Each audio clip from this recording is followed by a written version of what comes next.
Buenas noches. Antes de dar inicio a la ponencia, les recordamos mantener sus micrófonos en silencio, las cámaras web también, y al final la ponencia pueden hacernos llegar sus consultas y preguntas para formularlas ordenadamente. Muchas gracias. Bruno Ramírez con la presentación del equipo que hará la ponencia hoy. Muchas gracias por su asistencia.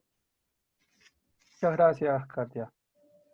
Buenas noches. A nombre pues, de APFAN quiero darles pues, la bienvenida a este webinar.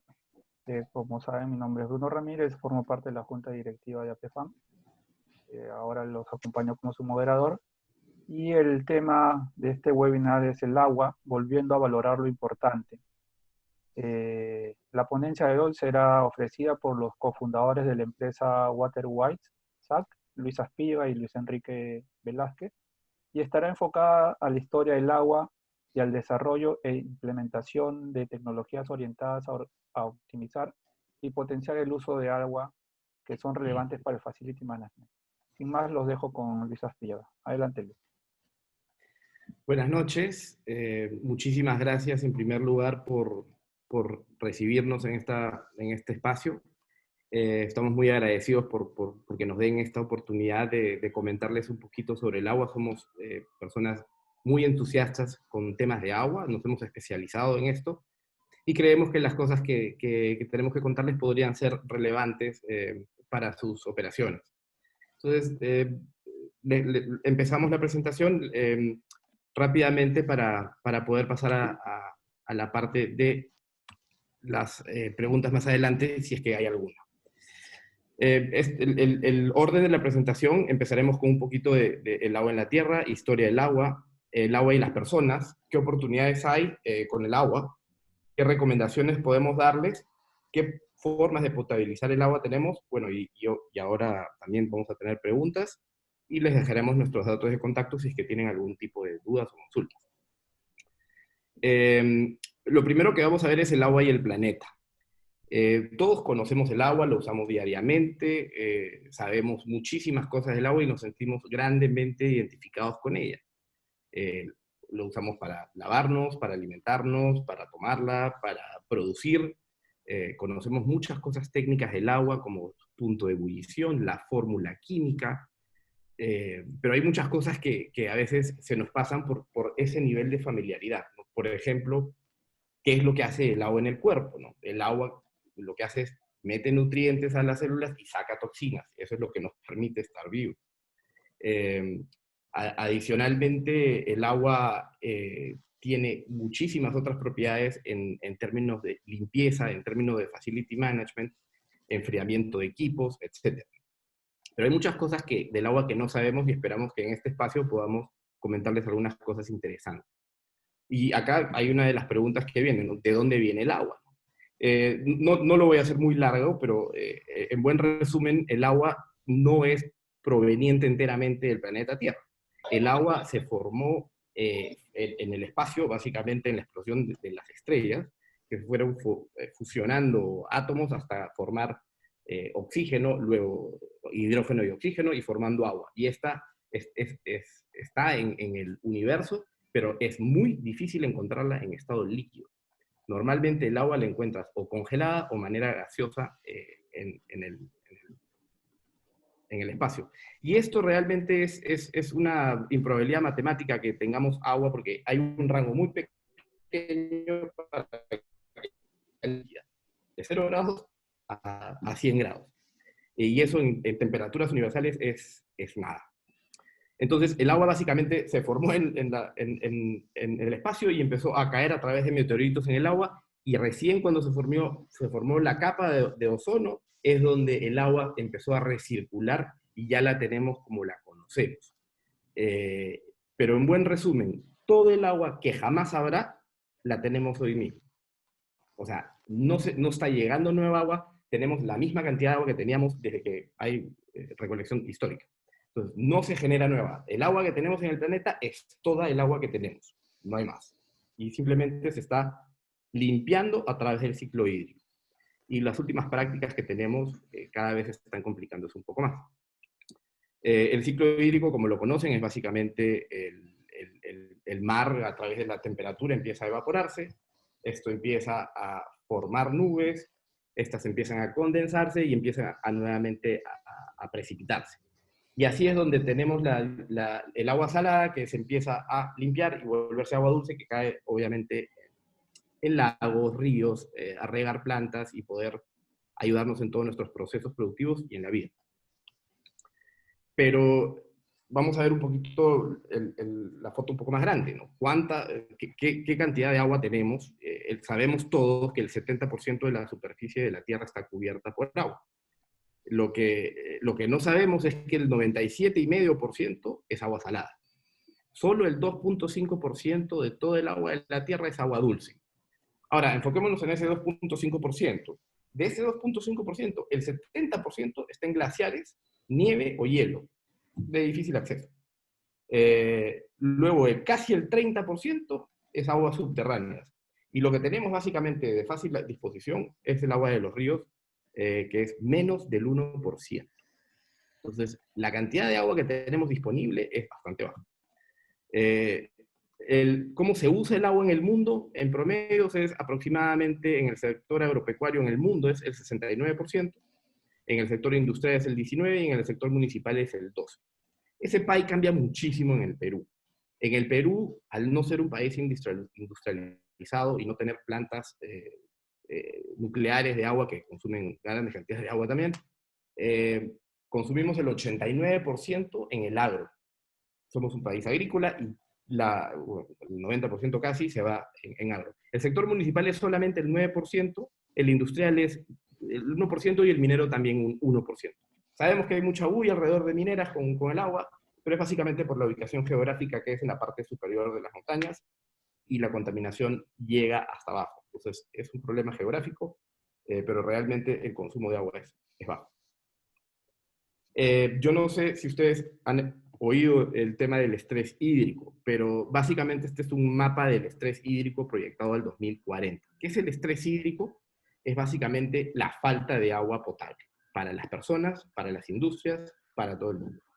Y hay zonas que son mucho más complicadas que otras. Acá pueden ver el mapa, el Perú está pintado como una zona de alto riesgo a extremo riesgo, al igual que Sudáfrica. Y les menciono Sudáfrica básicamente porque el año pasado llegó el día 0 de la ciudad del Cabo, exactamente, donde se declaró que iba a ser la primera ciudad en el mundo de no tener agua potable para su gente. Es una ciudad aproximadamente de 4 millones de habitantes, y Sedapal local obviamente les indicó que ya no va a haber más agua y han tenido que tomar medidas extremas para poder seguir funcionando como una ciudad.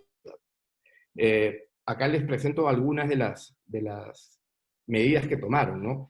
Como hay unos colores de gotitas de agua que refleja un poco el consumo diario que pueden tener por cada ítem.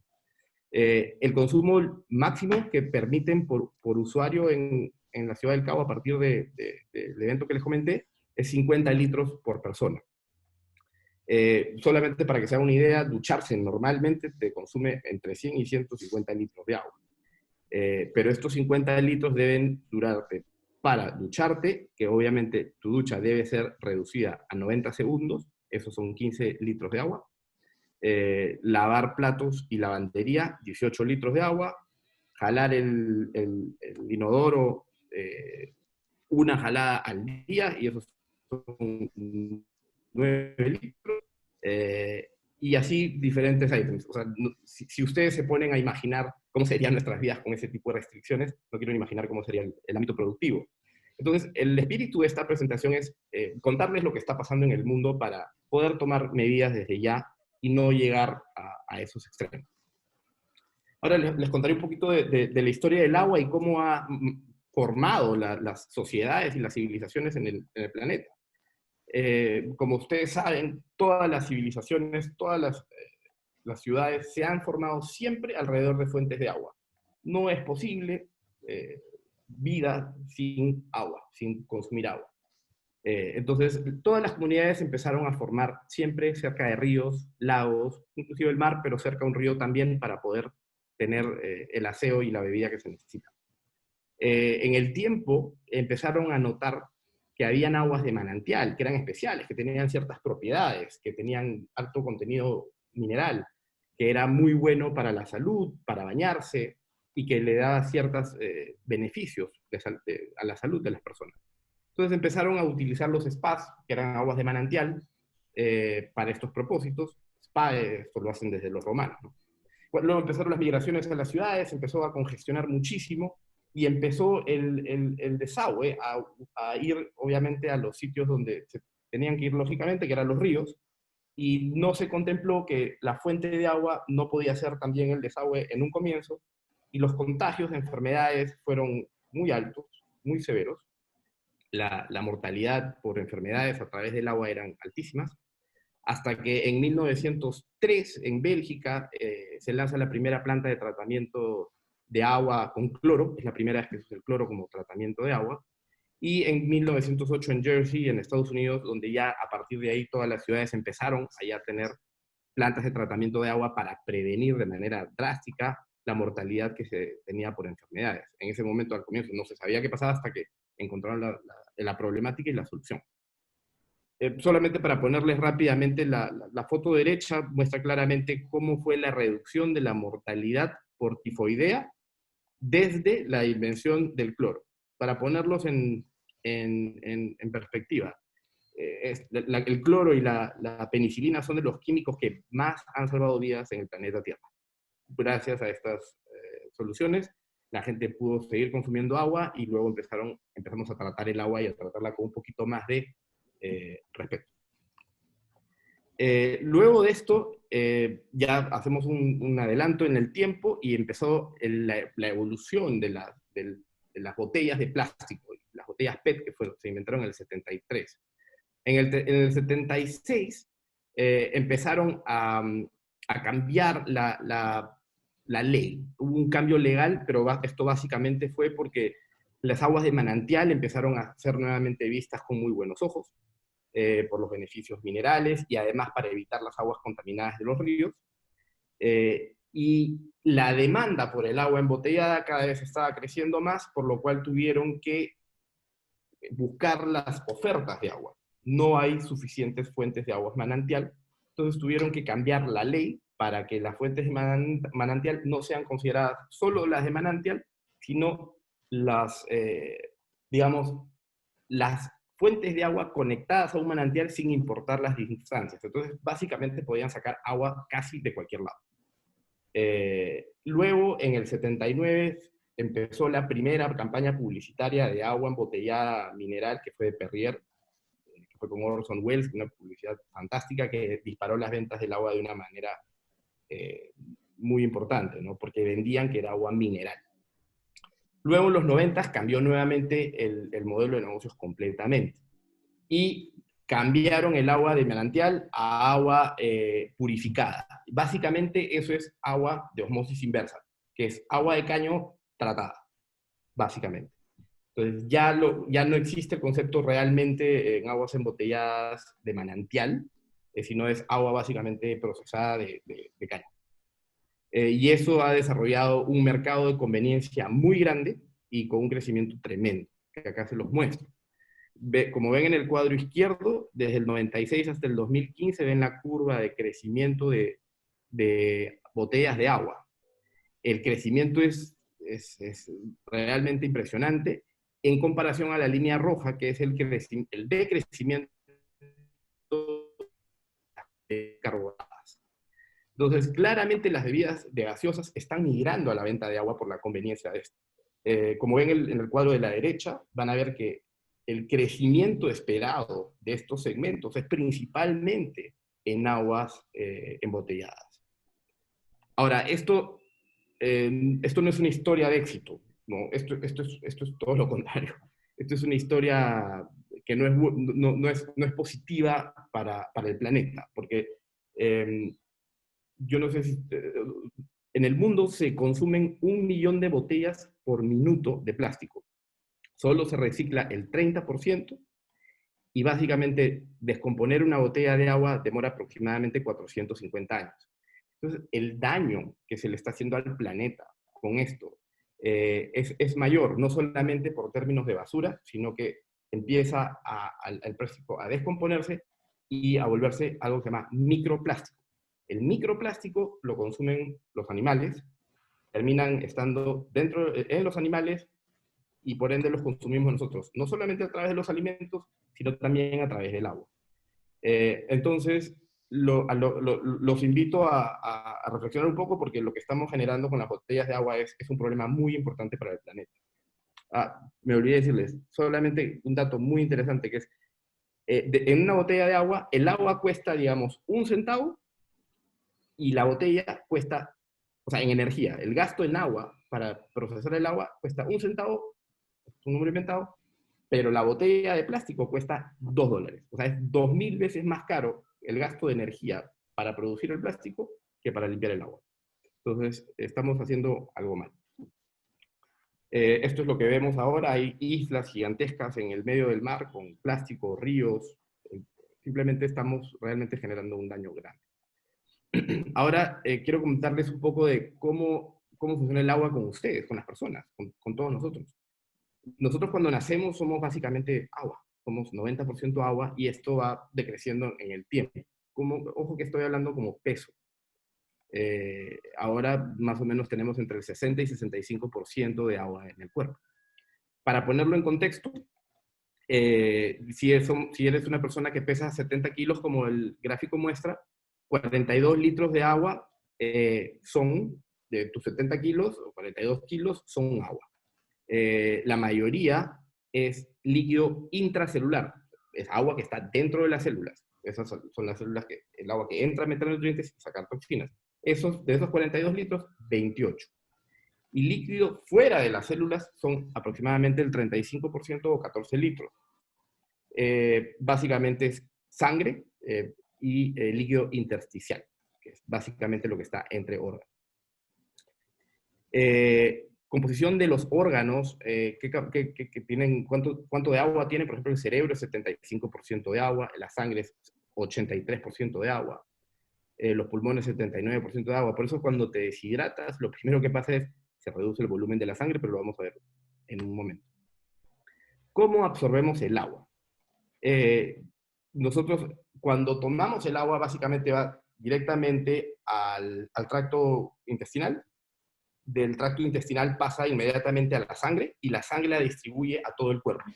¿Cuánto demora desde que te tomas ese vaso de agua hasta que llega a tus células? 5 minutos. En 5 minutos ya tus células nuevamente han sido hidratadas. ¿Cómo es la ingesta y el uso del agua? La ingesta, pues, se hace a través, básicamente, tomando agua y comiendo alimentos. Y lo perdemos, pérdidas insensibles, que son respiración, el vapor bota agua, que son 750 mililitros, transpiración y respiración, heces, orina, y básicamente tenemos que tratar de mantener esa balanza equilibrada, porque cuando consumes menos agua de la que estás gastando, tu cuerpo empieza a sacarla de donde la tiene que sacar, que es de la sangre, baja el volumen de tu sangre, y eso, vamos a ver qué es lo que pasa. Cuando tienes un déficit de agua, la osmolaridad del plasma, de la sangre, aumenta. Eso significa que aumenta la densidad de la sangre. Los sensores del cuerpo automáticamente lo detectan y te generan sed. Si ya tienes sed, ya estás deshidratado. No es que tengo que tomar sed porque me voy a deshidratar. No, ya estás deshidratado. Si tienen sed, por favor, tomen agua. Eso les va a mejorar su rendimiento en... Vamos a ver qué efectos tiene cuando no tienes agua. Ahora, si has tomado demasiada agua, la sangre se diluye y obviamente el cuerpo dice, estoy muy diluido, necesito liberar un poco de agua y va a salvar. ¿Cuál es el consumo recomendado de agua por persona? Esto es muy variable. Depende de hombres y mujeres, el nivel de actividad, si eres sedentario, si eres activo, si vives en una zona caliente, una zona fría. Pero acá les presento 4 alternativas de diferentes entidades bastante buenas. La Organización Mundial de la Salud, que está de moda hoy por hoy, para una persona sedentaria hombre recomiendan un consumo de 2.9 litros de agua, si eres activo 4.5 litros de agua. En mujer 2.2 y 4.5 también. ¿Qué pasa si te deshidratas? Si notan la coloración del cuadro, está reflejando los colores de la orina. Y básicamente, si es una deshidratación leve, aparentemente vas a estar alerta, como incómodo, con bastante sed, ¿no? Cuando esto empieza a incrementar, empiezan los dolores de cabeza serios, mareos, pérdida de la ubicación, y puede inclusive pues, causarte la muerte, evidentemente, ¿no? Si tú no tomas agua en 3 o 4 días, o sea, tú puedes dejar de comer mucho más tiempo, pero agua tienes que tomar entre 3 y 4 días máximo. Y ahora quisiéramos ver oportunidades que ha presentado la cuarentena. Y en esta oportunidad quiero dejarlos con el señor Luis Enrique Velázquez. Lucho, acá entras tú. Gracias. Por supuesto. Gracias, Luis. Vamos a cumplir 5 meses de una nueva forma de vida. No estamos confinados, saliendo con mascarillas, y en definitiva la forma habitual que nosotros teníamos de conceptualizar nuestra vida normal ha cambiado. Antes estábamos acostumbrados pues, a grandes multitudes, ahora tenemos que estar ciertamente distanciados. Dábamos, por supuesto, muchas cosas que hoy han cambiado. A mano derecha ustedes van a poder ver a quien le hemos denominado el señor Bidón, Mr. Bidón.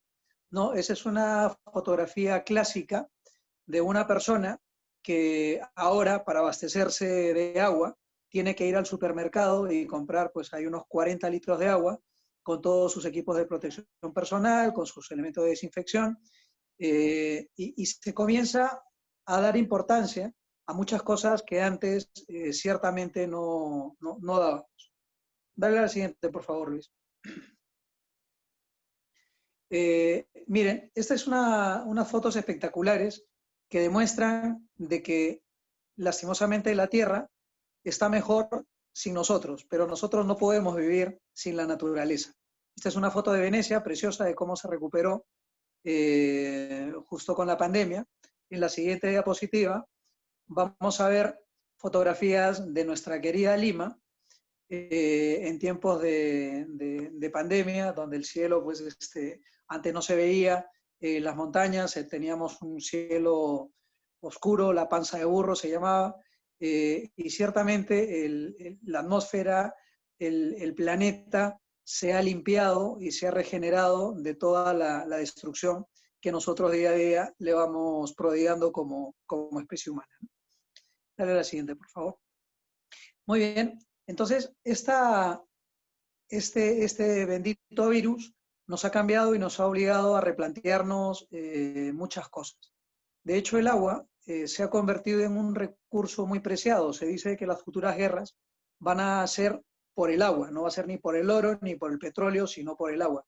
Y hay bastante de cierto. Hay lugares hoy en el planeta, México y Venezuela puntualmente, donde un barril de agua cuesta bastante más que un barril de petróleo. Esto ya lo estamos viendo. La siguiente, por favor. Históricamente, los paradigmas empresariales están cambiando. ¿Cómo está distribuida la actividad empresarial a nivel mundial? Los servicios, donde las empresas de servicios engloban más o menos el 70% de toda la actividad económica a nivel mundial. Y la parte agrícola, que es la parte de los alimentos, apenas participa en el 4% de la generación de recursos en dinero a nivel mundial. Acá surge una primera disyuntiva, ¿no? ¿Cómo es posible que nosotros, o que a través de la agricultura, generemos solamente el 4% de todo el dinero en el mundo, cuando es un recurso importantísimo? Nosotros necesitamos la alimentación no en un 4%. De hecho, el sistema agrícola en el tiempo va a tener una participación bastante mayor. En la siguiente diapositiva vamos a poder ver, para poner un poco de orden de magnitud, cuántos litros necesitamos para producir algo. Esto se llama la huella hídrica. Para que tengan una idea, para producir un papel, simple papel A4 de bond, se necesitan 10 litros de agua. Para producir un tomate 24 y para un kilo de carne de res, más de 15.000 litros de agua para producir eso. Entonces, Luis ya habló del estrés hídrico y de la poca cantidad de agua que realmente tenemos. Y este cuadro nos va a invitar a poder replantearnos las cosas a futuro, porque a cortísimo plazo nosotros vamos a tener que ir cambiando nuestros hábitos de vida y nuestros hábitos de consumo. Va a ser impensado de acá a unos 15, 20 años que nos tomemos el lujo de podernos comer un kilo de carne con la cantidad de litros de agua que eso involucra, si es que no lo dejamos, no lo cambiamos, o si es que no pagamos realmente el equivalente en dinero. Miren, en menos de 50 años de evolución, en los últimos 50 años de historia, la población mundial ha crecido en más de un 150%. ¿Bien? Hemos crecido de manera exponencial. Y las áreas de cultivo han crecido en apenas un 14%. Entonces, acá se genera un primer desequilibrio, ¿no? Hemos crecido 150 en población, tenemos que darle de comer a todos, y en la parte agrícola solamente hemos crecido un 14%. ¿Cómo se ha logrado cubrir parcialmente este desnivel en los crecimientos? Se ha logrado intensificando el riego. Se está intensificando el riego en el campo en más o menos un 130%, es decir, se está utilizando más agua con mayor tecnología y mayor tecnificación. De acuerdo a la FAO, para el año 2050 nosotros deberíamos ser más o menos 9.700 millones de habitantes a nivel mundial. Y si nos proyectamos al año 2050, vamos a necesitar producir 70% más de alimentos de lo que hoy el mundo produce. Y esto va a requerir un 55% más de consumo de agua. Bien, entonces, estos son datos reales, estos son estadísticas que nos van a mostrar de manera indubitable el panorama al cual nos vamos a tener que enfrentar en muy corto plazo. Una oportunidad de mejora que se puede dar en la siguiente diapositiva, Luis, por favor. Es también, tenemos una mejora logística que podemos hacer. A nivel mundial más o menos se producen unos 3.000 millones de toneladas de alimentos, de las cuales la tercera parte, o sea, 1.000 millones de toneladas de alimentos, se malogran en campo, porque no tenemos un mecanismo logístico efectivo que permita de que ese alimento llegue a las personas y que se malogren en campo. Entonces, esta es una reflexión que también debemos considerar. Vamos a necesitar utilizar o seguir utilizando el agua subterránea y el agua residual. Más o menos el 50% del agua que consumimos y el 43% de agua que se utiliza para el campo provienen de agua subterránea. Nosotros estamos consumiendo ya no el agua superficial, ese 2.5%, perdón, ese 0.02% de agua, que es agua dulce, sino ya estamos consumiendo el agua subterránea, más o menos el 50% de los acuíferos. 20% están sobreexplotados. Y esto genera un impacto climático terrible. Sin ir muy lejos, acá en el sur, en Ica, ya estamos padeciendo esos problemas. O sea, la napa freática está haciendo de que las reservas de agua subterránea se pongan saladas, ¿de acuerdo? Y el agua que está ahí, pues prácticamente, si no sufre un proceso de desalinización o de ósmosis, simplemente no se puede consumir. Tenemos que reducir también la contaminación en origen. En junio del año pasado salió una noticia que dio la vuelta al mundo de la CNN, donde nos indicaban de que producto de esta contaminación en origen, por el plástico principalmente, nosotros por semana estamos acumulando en el cuerpo el equivalente de una tarjeta de crédito semanalmente, que son más o menos 50 gramos de microplástico. Y muy unido a la reflexión que hizo Luis hace un momento atrás, si consumes agua embotellada, en botella de plástico, el consumo de microplásticos se duplica. Es decir, es como si nosotros estuviéramos triturando 2 tarjetas de crédito por semana, las mezclamos con la alimentación y nos las estamos metiendo al cuerpo. Ya ha comentado Luis que se demora el plástico en degenerar 450 años. Así que el microplástico que ingresa a nuestro cuerpo no lo vamos a eliminar mientras estemos vivos, desde luego. Es un problema real y es un problema que tenemos que atacar. Recomendaciones a futuro. El agua es parte importante de nuestra vida y estamos convencidos de que tenemos que tener conciencia de lo importante que es el agua a nivel de celular, de que nos mete nutrientes y nos saca toxinas, lo importante que es para el sistema de vida como lo conocemos, sensibilizarnos con la poca agua que realmente tenemos y afrontar el futuro con responsabilidad. La siguiente, por favor. Los consejos para ahorrar, pues ya Luis los ha comentado, no voy a ahondar en esto de acá, pero cualquier gota de agua que ahorremos va para el futuro. Bien. Hay muchas formas de potabilizar el agua. Hemos escogido de las diversas 6. La más conocida, la de toda la vida, es la ebullición, ¿no? Ponemos a hervir el agua. Una vez que el agua alcanza su punto de ebullición, que son los 100 grados centígrados, tenemos que dejar que el agua hierva por lo menos 1 minuto para quitarle toda la carga microbiana al agua. No es que comience a hervir y lo apaguemos, ¿de acuerdo? Tenemos que dejarlo hervir por lo menos un minuto para que mate toda la carga microbiana. Y ha sido esto el mecanismo de desinfección de agua más utilizado. Pero tiene unas desventajas también. Y es que cuando hervimos el agua, le matamos los microorganismos, pero también le quitamos todo lo que son las sales y los minerales al agua.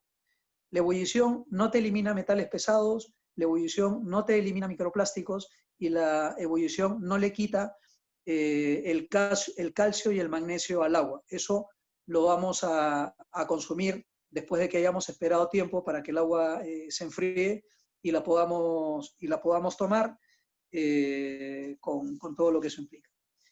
El mecanismo de desinfección más conocido y más utilizado es el cloro, ya Luis lo ha comentado la historia, y es un método bastante barato y es bastante efectivo, ¿de acuerdo? La desventaja que tiene es que el cloro genera, cuando desinfecta el agua, genera trialometanos. El trialometano es un compuesto químico volátil que se genera en el choque del cloro con el material orgánico. Los trialometanos están asociados, y esto lo pueden ver en varios estudios por Google o por revistas médicas importantes, está muy asociado al desarrollo de cáncer. ¿De acuerdo? O sea, la acumulación y el consumo del trialometano no es bueno definitivamente para la salud. O sea, ha salvado el cloro a la humanidad hace mucho tiempo atrás, pero hoy hay mecanismos bastante más efectivos para potabilizar el agua, pero vamos, que está siendo bien utilizado. El tercero es un sistema de filtración mediante carbón activado. Los carbones activados retienen virus, bacterias, metales, sedimentos, etc. Acá la única salvedad que hay que tener es un buen mantenimiento y una buena limpieza de los carbones para que no se colmaten y no pierdan su capacidad de retención. Un mecanismo muy importante que está ahora tomando bastante cuerpo con este tema del COVID es la utilización del ozono.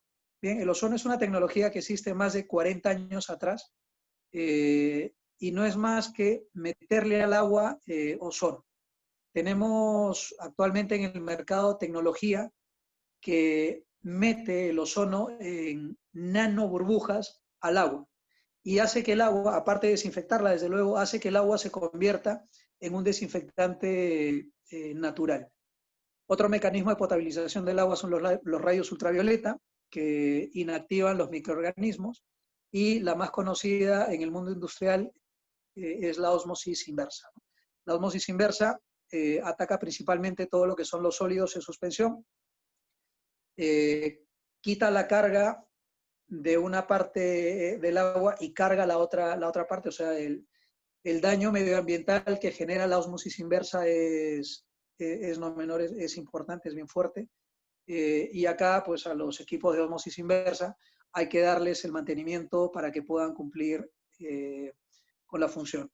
Si queremos destinar agua osmotizada para el consumo humano, tenemos que asegurar de que previamente le tenemos que meter sales y minerales, porque el agua que no tiene sales y minerales arrastra, porque el agua es un elemento de arrastre, y le quitaría al organismo las sales y minerales que tiene. Dale a la siguiente, por favor, Luis. Muy bien, estos 5 meses nos están ayudando porque están sacando una nueva facción también de todos nosotros. Estamos siendo más solidarios, estamos ayudando, preocupándonos por nuestro prójimo, y eso está muy bien. El reto que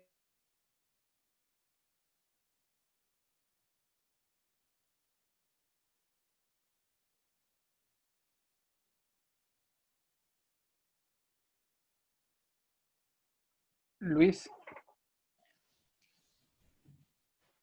Hola. Sí, creo que se perdió la conexión. sí, se perdió, parece, la conexión con Luis.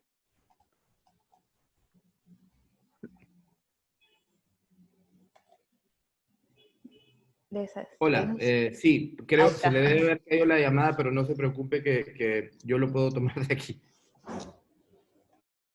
Gracias, ¿Me Luis. escuchan? Sí, sí, se te Sí, ¿no? escucha bien. Perfecto. Entonces continúo, disculpen por la fallita técnica. Ok, dale. Queremos comentarles, Lucho ha comentado algunas de las soluciones innovadoras que existen en el mercado y queremos compartir con ustedes algunas. Mencionó un poquito el tema del ozono acuoso, que es básicamente la inyección de nanoburbujas al agua a través de una tecnología llamada Corona Discharge, que básicamente inyectas una carga eléctrica al oxígeno del aire y lo reconfiguras en ozono. Básicamente el oxígeno, que tiene 2 moléculas de oxígeno, las separas y estas se reconfiguran de a 3, volviéndose ozono. El ozono, la tercera molécula de ozono, que no es una unión covalente, que se llama en química, disculpen la parte técnica, no es una unión muy sólida. Por ende, cuando se encuentra algún contaminante, salta inmediatamente y ataca al contaminante. Y una vez que ataca el contaminante o el microbio, ¿qué te queda? Te queda O2 y agua. Entonces te queda oxígeno y agua. Entonces no hay ningún impacto ambiental. Es perfectamente saludable. El impacto de las burbujas es importantísimo porque al ser nanoburbujas, la penetración en las superficies, así sean vidrios que aparentemente no tienen ningún tipo de rugosidad, la tiene. Entonces, a la hora de poner nanoburbujas, como ven en el cuadro, simplemente las burbujas entran mucho más y tienen la capacidad de matar. Se los pongo en otro tipo de ejemplo. Si ponemos 3 pelotas de fútbol al frente de nosotros, van a cubrir un área de 50 centímetros. Si ponemos canicas, y obviamente en esas 3 pelotas de fútbol hay 3 puntos de contacto, ¿no? Asumamos burbujas de ozono, 3 puntos de ataque. Pero si ponemos nanoburbujas de ataque para millones de bacterias, virus, hongos y levaduras. Entonces es mucho más agresivo. Agresivo con las bacterias. Además, la nanotecnología, como ven en el cuadro final, la potencia de oxidación se mide científicamente como electron volts. Y si ustedes ven el hipoclorito de sodio, que es el segundo, tiene una capacidad de oxidación de 1.4 electron volts. Si ven el ozono, el ácido paracético tiene 1.7. El ozono, 2.1, y mezclado con nanotecnología se va a 3.1. Por ende, la capacidad de neutralizar o oxidar, al igual que la lejía, el hipoclorito de sodio, el ácido paracético, es mucho mayor. Y la gran ventaja es que esta agua es perfectamente inocua, te la puedes inclusive tomar.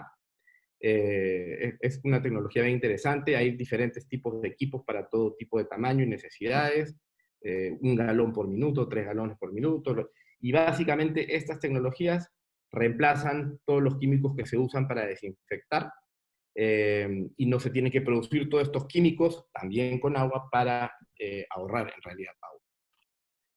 Y lo que estás dejando es agua limpia al final del día, entonces no hay mucho tratamiento.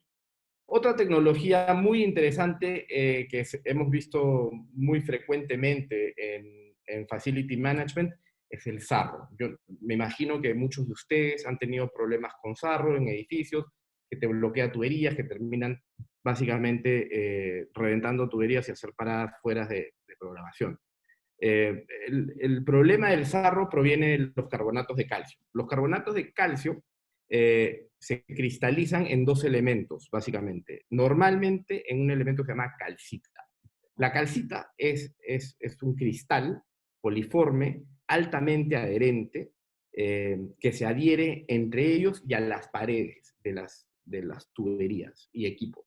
Esto lo que hace es básicamente restringe el flujo de agua, y en caso de calderos, hace una placa que básicamente primero tienes que calentar el sarro para luego calentar el agua.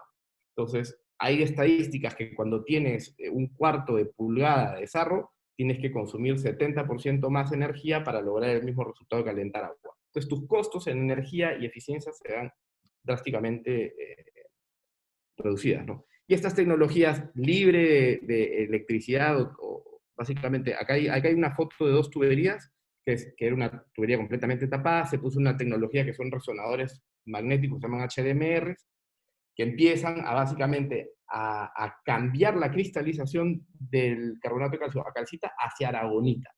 ¿Cuál es la diferencia de la aragonita? También son cristales, son inestables, no son adherentes y son pequeñitos y mucho más pequeños que la calcita y mucho más duros. ¿Qué impacto genera esto? En buen resumen, la aragonita poco a poco empieza a raspar todo el ambiente de la tubería que tiene calcita y en meses empieza a removerlo. Entonces, puedes tener un sistema de limpieza de tuberías o preventivo o básicamente para ir limpiando y no tener problemas de sarro en equipos o en tuberías, aunque esto sabemos los beneficios que puede ser para cualquier instalación. Acá tenemos un ejemplo de una tubería inicial, 10 días más adelante y 10 días más atrás. Esta es la foto número 1, es del 16 de mayo, 70% tapada la tubería, y se dejó limpia al 95% luego de 20 días. Ojo que esto no es un resultado normal, porque este es un sistema de circulación. Normalmente los sistemas de empresas o edificios son de presión constante, entonces la abrasión que se tiene no es tan agresiva como un sistema de circulación constante. Entonces los resultados en un edificio o una empresa no son en 20 días, ojo, sino son en meses. Entre 6 meses a 9 meses van a ir viendo la reducción hasta llegar al punto que están viendo acá. Ese tipo de tecnologías, la instalación es muy simple, son equipos que se ponen en la entrada y básicamente ya está. En caso de caldero se tiene que poner uno en el sistema de recirculación, pero son temas aparte. Pero la instalación es muy simple y tienes un equipo trabajando, ahorrándote esos problemas. También tenemos también existen tecnologías que se llaman agua del aire, ¿no? Básicamente son deshumidificadores industriales con plantas de tratamiento de agua internamente. Esta agua que se saca del aire nunca ha estado en contacto con un río o con una cisterna o con cloro. Entonces, básicamente tienes filtros de aire que filtran la suciedad del aire, condensan el agua, tienes 7 pasos de filtración y tienes agua pura simplemente con energía. Esto también es una solución interesante para sitios donde no hay agua. Evidentemente esta no es una solución económica, pero si no hay agua, esta es puedes tener agua que ya te permite ya hacer todo lo demás. Hay presentaciones de todo tipo, desde 20 litros al día hasta 10.000 litros al día. Hay todo tipo de tamaños, ¿no? Finalmente queríamos comentarle de los filtros purificadores, que hay filtros con tecnologías muy avanzadas que logran quitar todo tipo de virus, bacterias, trialometanos, minerales orgánicos, etcétera. Y el filtro lo puedes cambiar en 3 o 4 años. Entonces, el costo por litro de un filtro de agua top, por ejemplo, este es uno de los filtros top en los Estados Unidos, te puede procesar 22.700 litros de agua sin cambio de filtro. Esos son aproximadamente para una familia de 4 personas o 5, 3 a 4 años, ¿no? Entonces hay soluciones muy interesantes. También inclusive hay botellas toma todo que son muy prácticas para personas que están en el campo y tienes que darles una manera de hidratarse, etc. Pero queríamos comentarles que existen estas tecnologías que pueden solucionar muchos de los problemas que tenemos hoy en día. Nuestros contactos, si es que nos necesitan para cualquier cosa, son estos. Yo soy Luis Aspilla, ya conocieron a Luis Velázquez, y Daniel Jaime, que es el gerente comercial. Así que aquí tienen, si nos quieren escribir o hacer cualquier consulta, estamos para atenderlos con muchísimo gusto. Y bueno, eso es todo por nuestro lado, y estamos listos para las preguntas que tengan, y muchísimas gracias por este espacio. Espero que hayan encontrado la presentación interesante. Gracias, Luis, por la presentación. Bueno, a ambos. Tengo acá algunas preguntas que nos han hecho llegar. Ustedes me indicarán, pues, quién Sí, claro, las por toma, favor. ¿no? Tengo una pregunta de Oscar Cabrera, de Servicios y Facilities. Él consulta, ¿qué tecnologías emergentes han surgido para asegurar un uso racional y saludable del agua? Uno de los ejemplos me parece el filtro que acabo de presentar. Estamos hablando de consumo humano, y normalmente muchas empresas que venden filtros de agua tienen el gran problema de tener el recurrente de cambios de filtros constantemente. Eh, eh, entonces eso termina siendo una solución, pero con una especie de enganche, ¿no? Otra tecnología que funciona muy bien, pero yo no soy tan hincha, es la osmosis inversa. Y les explico por qué. La osmosis inversa, básicamente, agarras el agua que tienes, el 100%, y la partes en dos. 50% del agua la limpio, y todo lo que le saqué a esa parte del agua cochina se la paso al agua sucia. Y esa agua sucia, que se llama salmuera, se tiene que desechar. Si tú no estás cerca al mar, no, es difícil desechar eso, y a veces CEAPAL no te permite desechar aguas con ese nivel de contaminación. Entonces, osmosis inversa soluciona problemas, pero crea algunos otros. No sé si respondí la pregunta, porque entendí que era una pregunta un poquito más amplia en cuanto a tecnologías.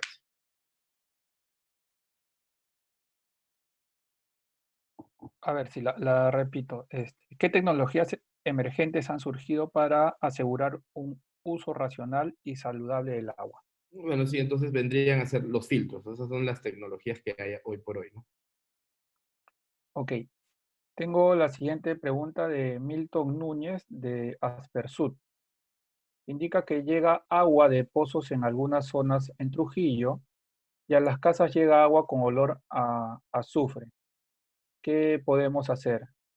Indica también que tiene osmosis inversa, pero requiere mucha atención. Lucho, ¿la tomas tú? ¿Yo? Dale.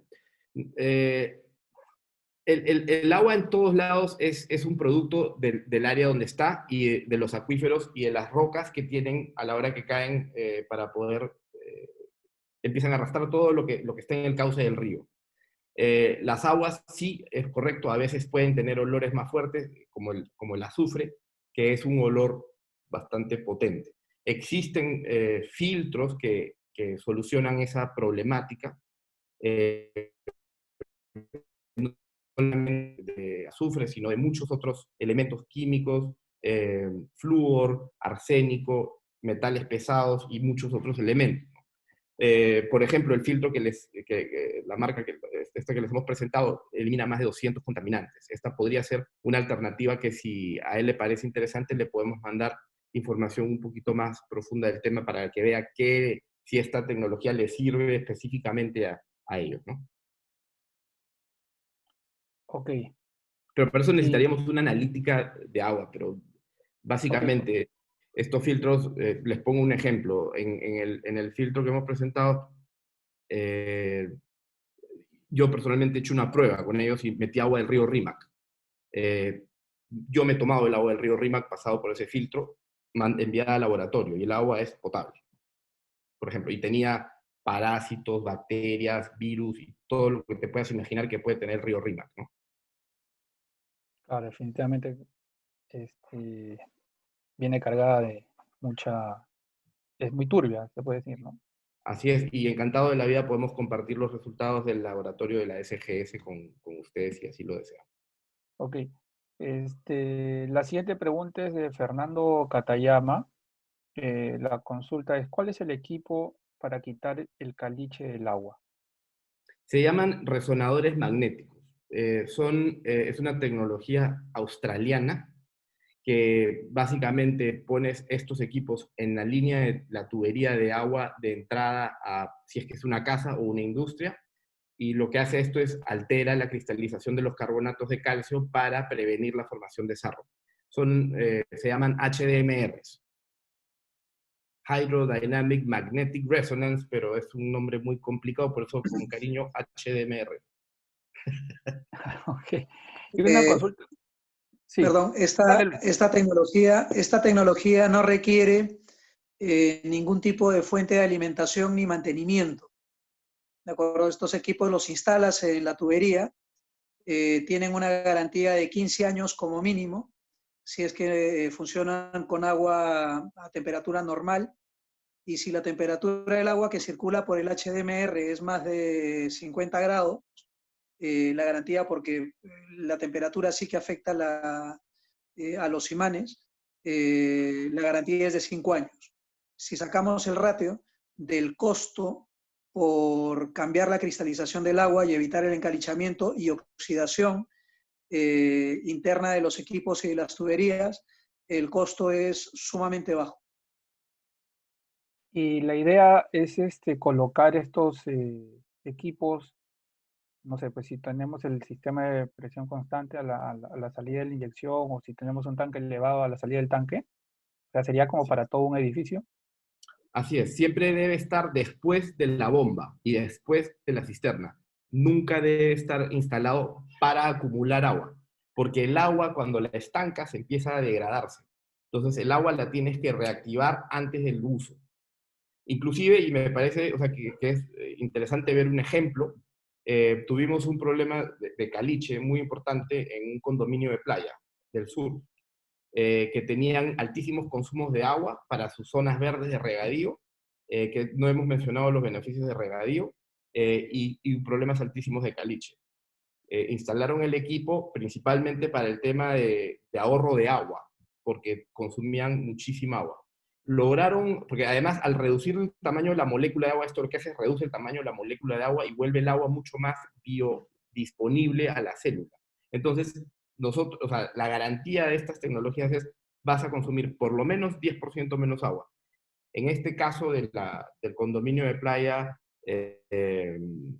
se ahorraron el 30% de agua y las plantas seguían creciendo a mayor ratio, ¿no? Entonces, además de ahorrarte el tema del caliche, si es para zonas verdes, por lo menos hay un ahorro del 10% de agua y los resultados son bastante positivos porque hay normalmente hasta el 30%.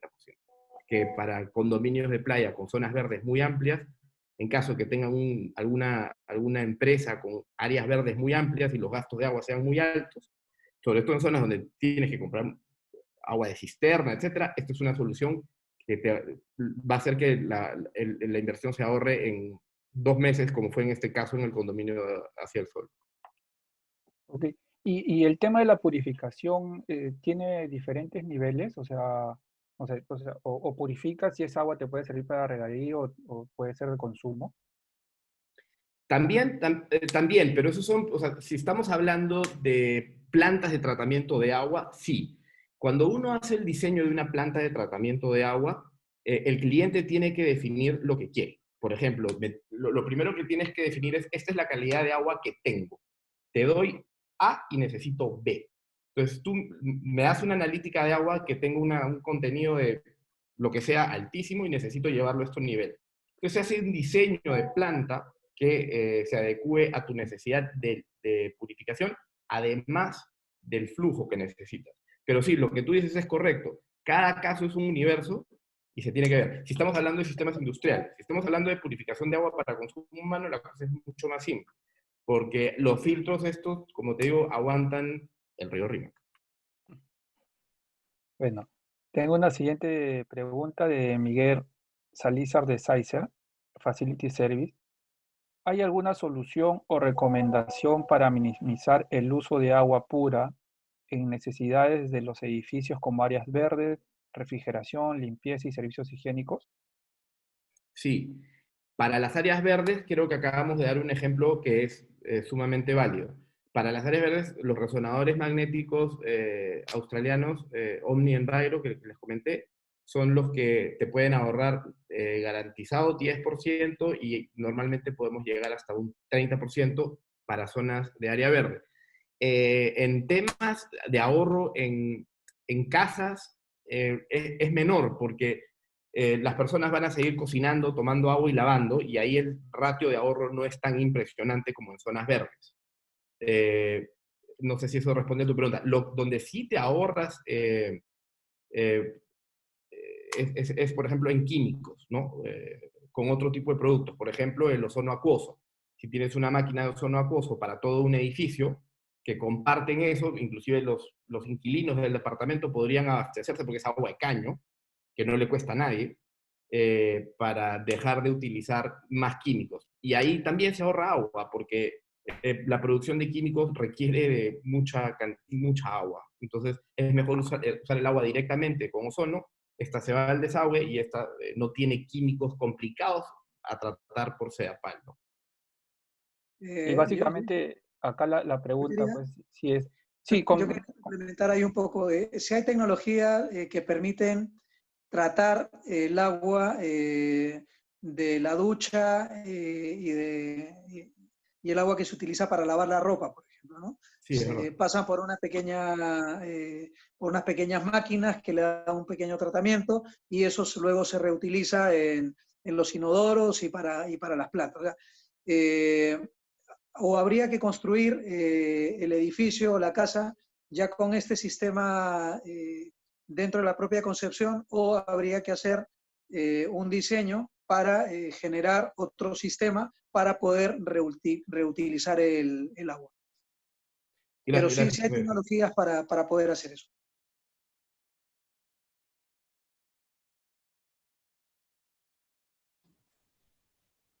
No te escuchamos. Bruno, ¿estás ahí? Creo que estás en mute, Bruno. sí, disculpa, repito. Ya. Entonces, básicamente la pregunta de Miguel Salízar de Saizer iba enfocada a las necesidades en los edificios, ¿no? Sabemos pues que el agua se va pues en el regado de áreas verdes o en los sistemas de aire acondicionado, refrigeración, la limpieza propia de los edificios y de los servicios higiénicos, ¿no? O sea, el agua que no vendría a ser para consumo humano, ¿no? Claro. Ok, tengo la siguiente pregunta de Richard Malky de Famal Group. Bueno, es una solicitud ahí. ¿Es posible que proyecten el impacto en ahorro energético y ecoambiental por tipo de usuario, industrial, alimentaria, retail? ¿Cuál o en qué difieren con el uso de enzimas para el tratamiento de agua? No termino de entender la pregunta, perdóname. A ver, la repito. Sí, por favor. ¿Es posible que proyecten el impacto en ahorro energético y ecoambiental por tipo de usuarios? Usuarios industriales, alimentarios, retail. No tengo responder la pregunta, pero cada industria puede tener un impacto distinto, ¿no? Por ejemplo, en el caso del mundo agropecuario, el ahorro de agua, vimos que el consumo de agua en el Perú es el 90% para el segmento agropecuario. Imagínense si pudiésemos ahorrarle el 30% de agua a todas las empresas que riegan, nos ahorraríamos inmediatamente el 30% de agua en el Perú, cosa que sería fantástica. En otras industrias, por ejemplo, como en el retail, sí, porque a la hora de usar químicos nuevamente, los químicos consumen, o sea, producir químicos requiere mucha agua. Todas las industrias consumen agua para sus procesos productivos. Entonces, es siempre mejor utilizar el agua directamente en cantidades racionales que no. Por ejemplo, hicimos muchísimas pruebas de limpieza, y cuando combinas detergentes con agua, con ozono acuoso, por ejemplo, el tiempo de limpieza se reduce de manera dramática, a la mitad casi, porque la emulsión de la grasa es mucho más rápida. Entonces, el trabajo del personal trabajan menos tiempo, el consumo de químicos, de detergentes, es la mitad, y el de desinfectantes se puede eliminar. Entonces, los ahorros, por ejemplo, para todo lo que es limpieza y mantenimiento, es importantísimo. Y no solamente por el tema de la parte ecológica, sino en la parte competitiva, ¿no? A la hora de hacer una propuesta económica a alguien, ¿cuál es la diferencia de una empresa que te dice, yo no tengo que comprar químicos para desinfectar tu local, porque yo uso solamente agua, no tengo que comprar químicos todos los meses, hago una inversión en un equipo y chau químicos? Eso, ¿cuál es el impacto que tiene eso en el costo en una propuesta? O sea, ¿quién va a ser la empresa que va a tener la propuesta más atractiva? Probablemente la que tiene menor cantidad de gastos, ¿no?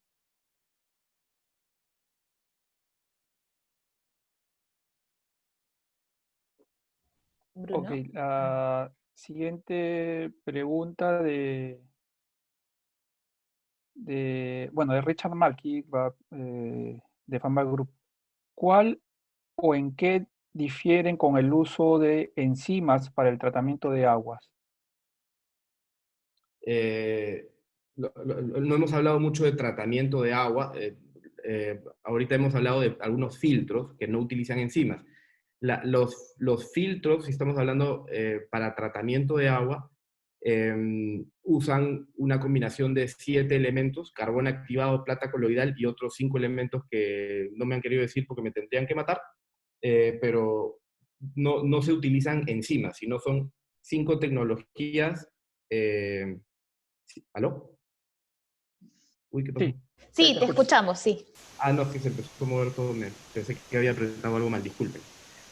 No se utilizan enzimas. Los filtros utilizan una tecnología llamada los Black Berkey Filters, y son estos básicamente filtros negros que retienen, son filtros de carbón activado con microporos, con estos otros elementos que básicamente retienen todo, y a la hora de limpiarlo simplemente tienes que lijar con una esponja nueva toda la superficie, meterle una presión inversa de agua, liberar los poros, y sigues utilizándolo hasta los 22.700 litros. Entonces, la purificación de agua a la que hemos hecho referencia no usa ningún tipo de enzimas, no usa ningún tipo de químicos, y además retiene farmacéuticos, que yo no sé si ustedes saben esto, pero solamente en Israel las plantas de tratamiento de agua sacan productos farmacéuticos del agua. Por ejemplo, si tomas antidepresivos, el 3% del antidepresivo se queda contigo, el resto lo eliminas. Eso va a CEPAL y no lo tratan. Entonces, estamos recibiendo agua con farmacéuticos y estos filtros. Es muy importante tener en oficinas, en empresas o en casas, un filtro para parar todo lo que no pudo parar CEPAL, y que cuando te envió todo nuevamente a tu casa y entró al tanque cisterna, o sea, ¿qué tanto confías que todas las tuberías de CEPAL hasta tu oficina o hasta tu edificio o casa están limpias? ¿Cuánto confías en que tu cisterna esté limpia? Entonces necesitas un punto que tú controles para poder tener agua limpia. Ok. Tengo la siguiente pregunta de Miguel Salízar. ¿Es recomendable tener redes diferenciadas de agua pura y de agua para servicios? No veo la necesidad, porque anda la misma calidad de agua. Ok, o O sea, podrían utilizarla. sea, CEPAL no diferencia. CEPAL te manda agua potable. Y en cuanto a una implementación para un edificio, ¿se recomendaría o es indistinto? Bueno, creo que ya sé a dónde va la pregunta.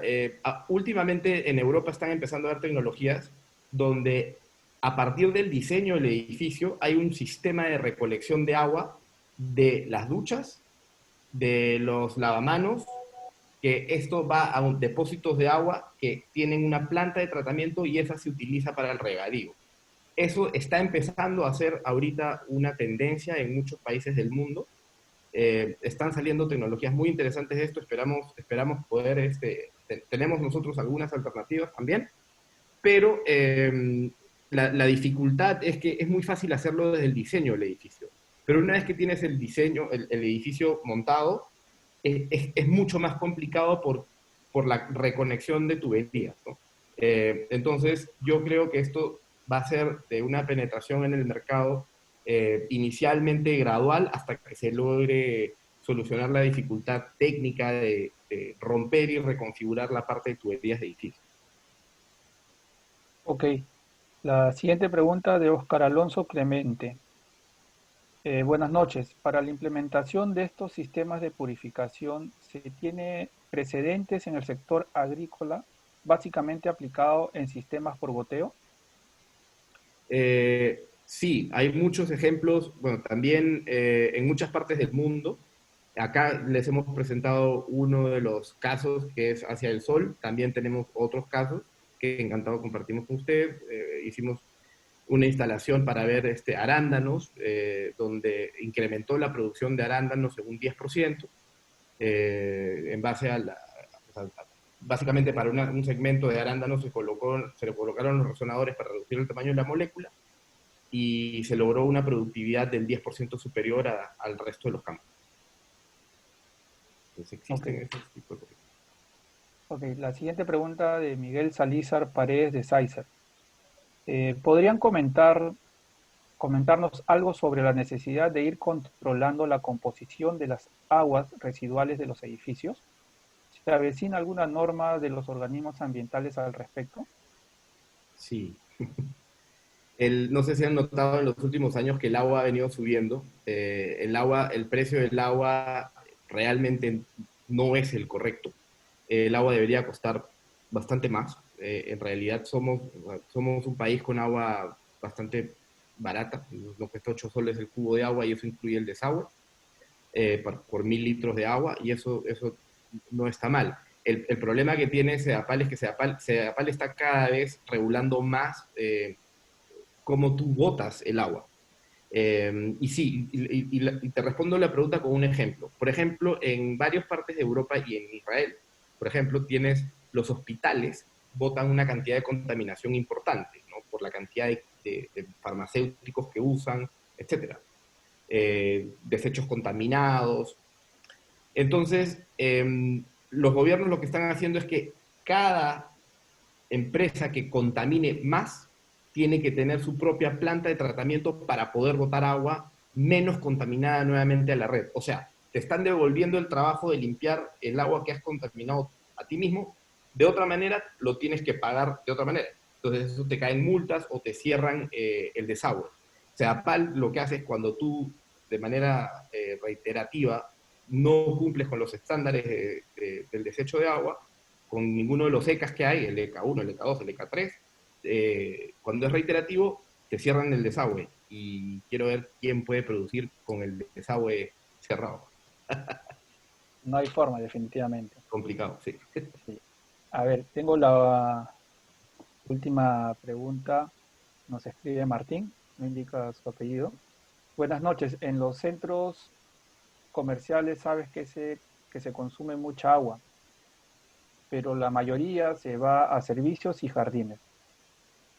La pregunta sería si hay alguna política del Estado que motive la instalación de petar y pozo subterráneo. Bueno, los pozos se tienen que hacer cuando no hay acceso a Sedapal, ¿no? Por ejemplo, si tú te vas a las zonas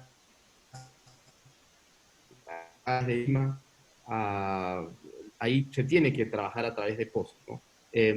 Los pozos no se incentiva con ese fin, sino cuando no llega a Sedapal se tiene que buscar algunas alternativas. Pero sí, eso no es como un incentivo.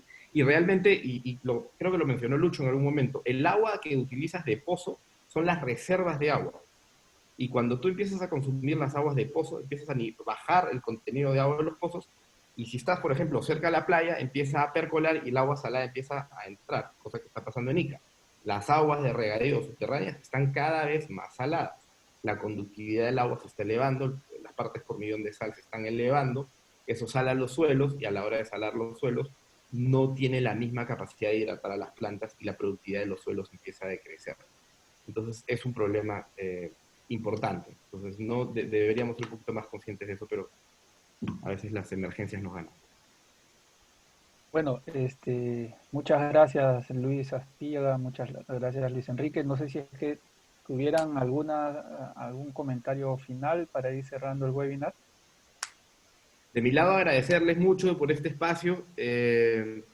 Nos encanta poder ayudar a las personas en lo que es nuestra pasión, que es el agua, y ver cómo podemos ayudarlos a usarlos de manera más eficiente, a gastar menos y a despertar conciencia de dejar de consumir plástico, alguien se inventó una industria que, que el agua de caño es muy buena. Con un filtro tienes mejor agua que una botella de plástico y no tienes que cargarla, no tienes que hacer nada. Así que, hidrátense y gracias.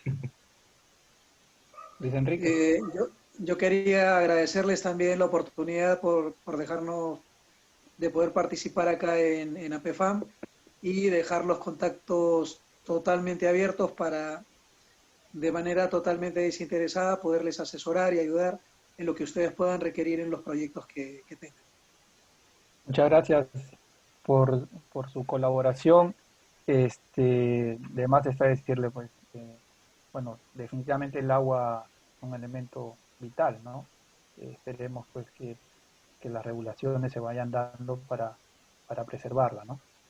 Sin más, quiero agradecerles, pues, su asistencia y a los asociados e invitados, invitarlos al próximo webinar de Sistema de Purificación de Aire Acondicionado, el próximo 27 de agosto a las 7:30, y estará a cargo de Luis Vivar Cortés, quien trabaja en gestión y está a cargo de la gerencia de Facility Management. Sin más, nada más por el momento, agradecerles a todos por haberse conectado y haberse dado un tiempo para asistir a o estar presente en este webinar de APFAM. Muchas gracias a todos por su asistencia. Hasta la próxima vez. Muchas gracias. Hasta luego. Nos vemos. Gracias. Hasta luego.